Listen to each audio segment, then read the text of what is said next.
2. Line deep, out to left and gone. 1-2 카운트. 그러나 이 타구의 한타를 넘었습니다. 김하성. A couple weeks ago, Padres fans were debating whether Ha-Seong Kim or Trent Grisham would take the back seat for Fernando Tatis Jr. when he came back from injury. Well, it looks like both of their starting roles are safe for the rest of the year. All I'm going to say about this Tatis situation is that as a Padres fan, I'm incredibly disappointed, and I truly hope he uses this time as an opportunity to take a step back and reflect on how much responsibility he has to the franchise and fan base that gave him all of their trust and support. He was expected to be the final piece for a Padres squad with World Series aspirations, but it looks like the team is now set in stone. So with that in mind, how much do you think you know about this Padres squad? If you were to guess the team's top 5 WAR leaders, excluding the trade deadline acquisitions, who do you think is in that top 5? Obviously, it starts with Machado and Musgrove, and then you got Darvish, Cronenworth, and maybe Snell too? Well, according to Baseball Reference, Ha-Seong Kim is in that top 5. In fact, among all players who've played at least 75% of their games at shortstop, Kim has solidified himself as a top 10 shortstop in terms of WAR. Just a season ago, Kim looked completely outmatched, so it's amazing to see the progress he's made. He has emerged as a true big league player, and with his starting role solidified for the rest of the season, he's become more important than ever for the Padres. But the question is, how much more potential has yet to be seen? Well, let's go back to his days in the KBO, or the Korean Baseball Organization.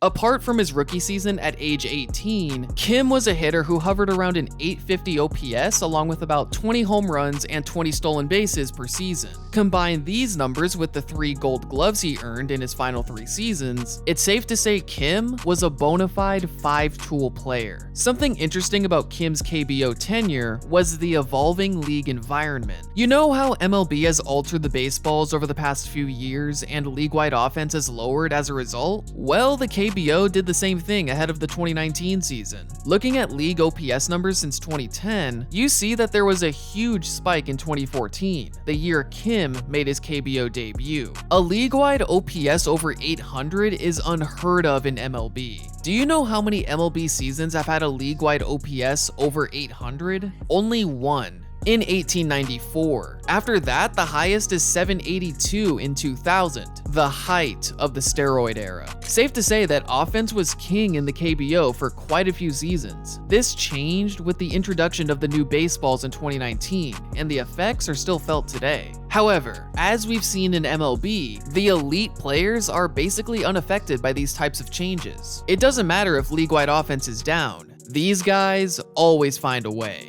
As for Kim, he was one of those guys. He adapted quickly to the changes in 2019 and followed up with similar numbers in 2020. It was clear he had nothing left to prove in the KBO, so the next logical step in his career was heading to MLB. In a baseball world where utility players have become more valuable than ever, it made sense why Kim was such a coveted free agent ahead of the 2021 season. Ultimately, the Padres signed him to a 4-year deal worth $28 million, and Kim was ready for this new challenge.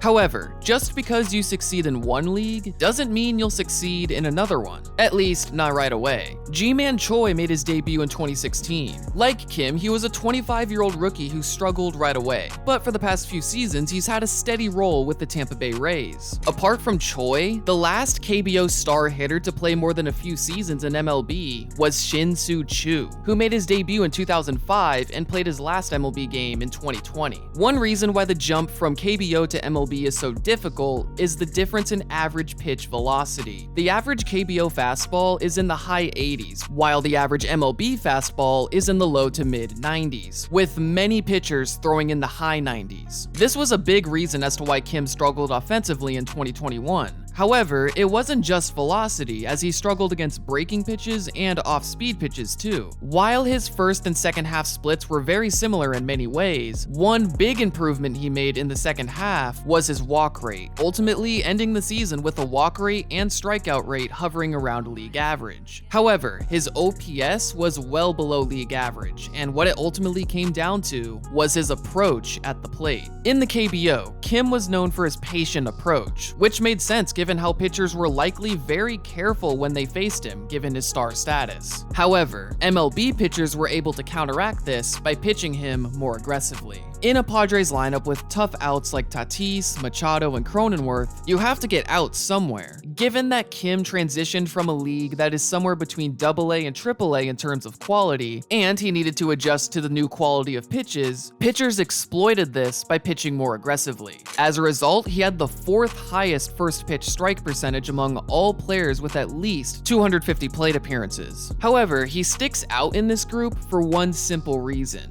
his patience. Among the top 10 players in first strike rate, Kim had the lowest swing rate, zone swing rate, and second lowest first strike swing rate, behind Donovan Solano. The thing with a patient approach is that it only works if you can make good contact when you finally get the pitch you're looking for. Because Kim was adjusting to these new pitchers in real time, he wasn't able to produce the type of contact he was making back in the KBO, at least not as frequently. Combine this with the fact that Kim had the 6th highest called strike percentage in the league, it's safe to say that pitchers had an aggressive approach against Kim, and he wasn't able to handle it. I've said this to myself on multiple occasions. I've never seen someone hit as many infield pop-ups as Kim, and I'm glad the Fangraphs data backs this up. But even as someone who watches most Padres games, it now makes more sense why he hit so many pop-ups. However, there were at least some positives to take away. Because Kim's problem was being too patient rather than being too aggressive, once he becomes able to better read MLB pitchers and catch up to the velocity, Kim should improve. Also, you have to remember the fact that he was an above-average defender in every single position he played in, which led to a top 10 defensive WAR among all position players. Think of it like this. According to how Baseball Reference scales WAR, someone with over 2 WAR is considered a starting caliber player.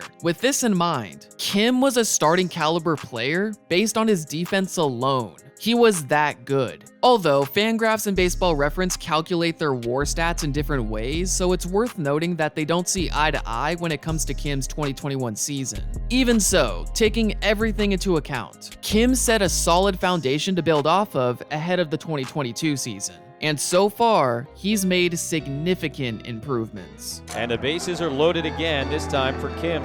Kim lines one to left field and diving is Pham. It gets by him. In from third comes Hosmer. Beatty's going to score. Here comes Abrams from first. This will clear the bases. 2 on, 1 out, and Ha-Seong Kim coming to bat. Smack to deep left field. Ozuna racing back, still going back, looking up, gonna go! Ha-Seong Kim into the Padre bullpen. On the ground, off the back. Kim's got it. His throw will get away. Kim almost made one of the most remarkable plays you'll ever see.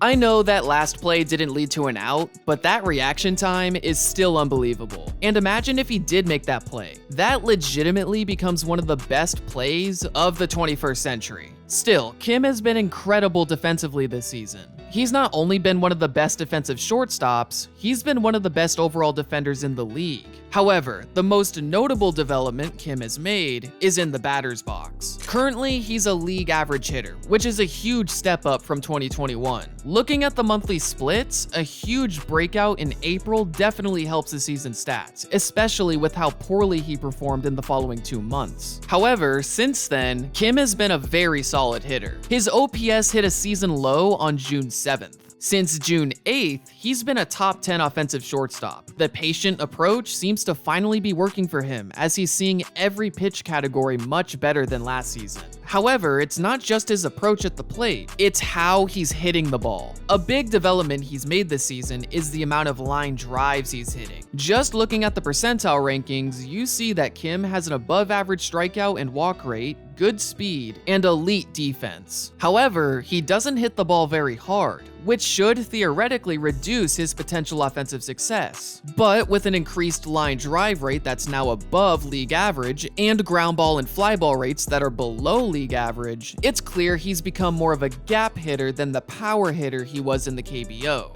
And well, it's working. Among all shortstops, Kim ranks top 10 in doubles and triples. And if we look at shortstop rankings since June 8th, he ranks even higher. He may not hit the ball very hard, but he hits the ball at the optimal launch angle, leading to extra base hits. Combine this with his patient approach and defensive value at multiple positions, and it's clear that Kim has proven to be a very important member of the Padres. As a result, he's become a fan favorite, and I like to think that having the entire fan base rooting for him at least somewhat helped him get more acclimated to the new culture. Remember, he essentially jumped from a AA level league to the big leagues, while at the same time trying to acclimate himself in an entirely different country. 일단 모든 순간이 나한테는 다 경험이었고 계속 배웠고 일단 내가 부족한 부분들이나 이런 것들은 뭐 당연히 내가 잘 알고 있기 때문에 그런 부분에 좀 중점을 두고 훈련을 했다고. Yes, last year every second, every minute was a lesson and experience for me, and I learned from it, and I know myself that where I need to get stronger, I need to get better.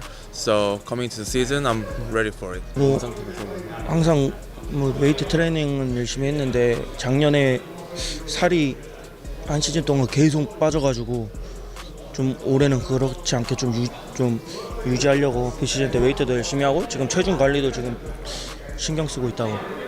Yeah, I always emphasize weightlifting every off season in my career. But last year I had struggling with the diet and all this new food and everything.